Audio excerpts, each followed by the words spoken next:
I am so happy that I am now understanding this phenomenon that I've been walking around with for all these years. I don't have resting bitch face. I have what I call thinking bitch face with a capital C. When I'm lost in a thought or I'm like propelling through one of my hyper-focus modes, my face completely switches off and is left in a mode that I can only describe as, if you think about looking at me, I'm going to fuck you up.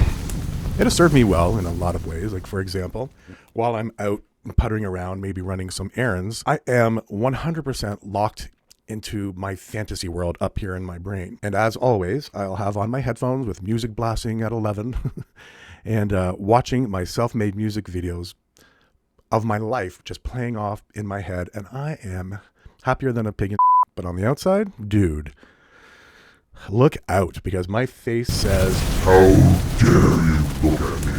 which is great because it really does help keep all the peoples at bay and away from me, and they leave me alone. But it has done me wrong way more times than it has done me right. You already did me. That's what she said.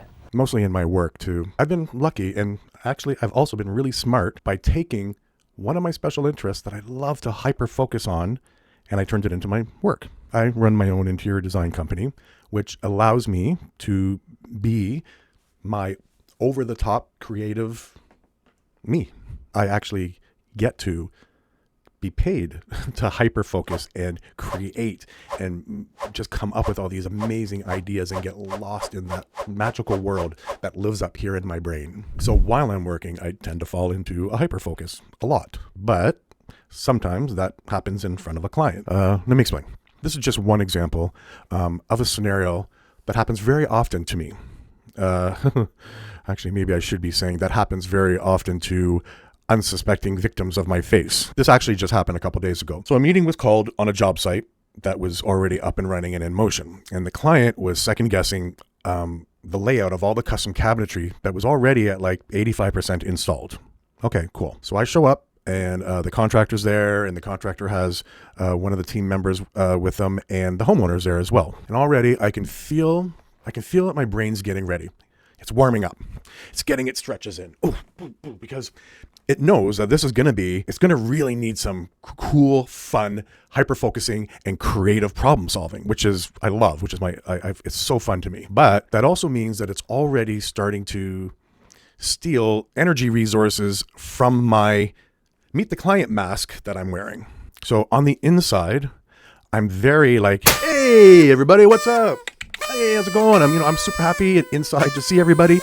And I'm actually really looking forward to the task at hand because I love problem solving. But on the outside, my body language and my face are very stoic. I look angry and intimidating. I even seem to have this very strong appearance of self-confidence that gives off this air of, I'm better than you, so back the off. I look annoyed and aloof. But again, on the inside, I'm pumped. Let's go. Bring it.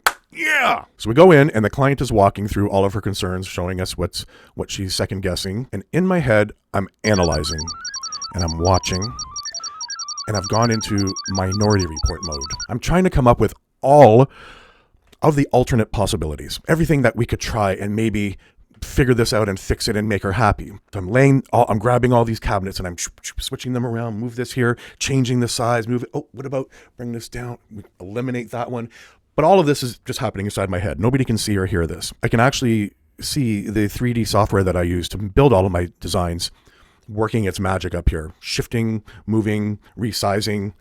No, don't do that. That could work. No, what about that? That's what's going on in my head. And I'm so in my element and just lost in the zone, and it feels amazing. I love it. But my face has shut down.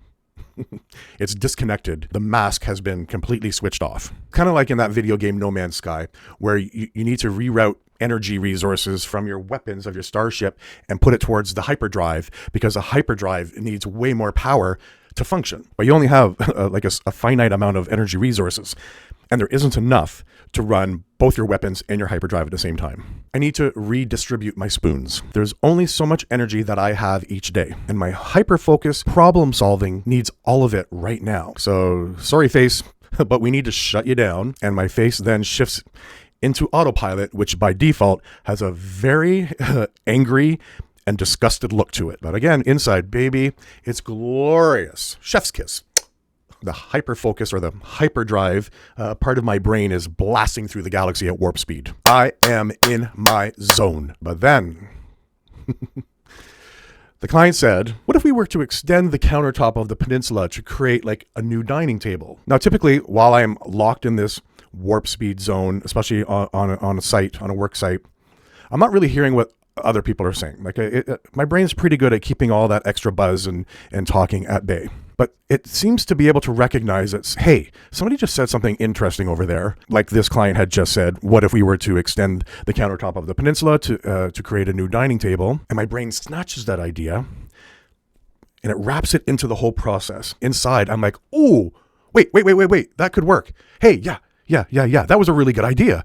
That was really clever. Hang on, yep. You know, moving cabinets, swishing things out of the way, extending the quartz countertop out to see what, hey, how big would this dining table be and how wide would it be? But like a dog that's just heard a loud bang, my face is looking right at them because that's where that sound just came from. So I'm just staring at them, looking right at them while all of that fun stuff was going on right here. Again, in here, but here, the outward look is disgust. What the client hears from my face, that has to be the stupidest thing I have ever heard. And then I see the look on their face. I have seen many different versions of that look in their face. I've seen absolute terror in their eyes. And then they will say like, okay, sorry. Sorry, I just had a thought. It was just something I was running by. I'll shut up now. Sorry, never mind. I've also seen on their face a look of completely insulted and disgusted by me.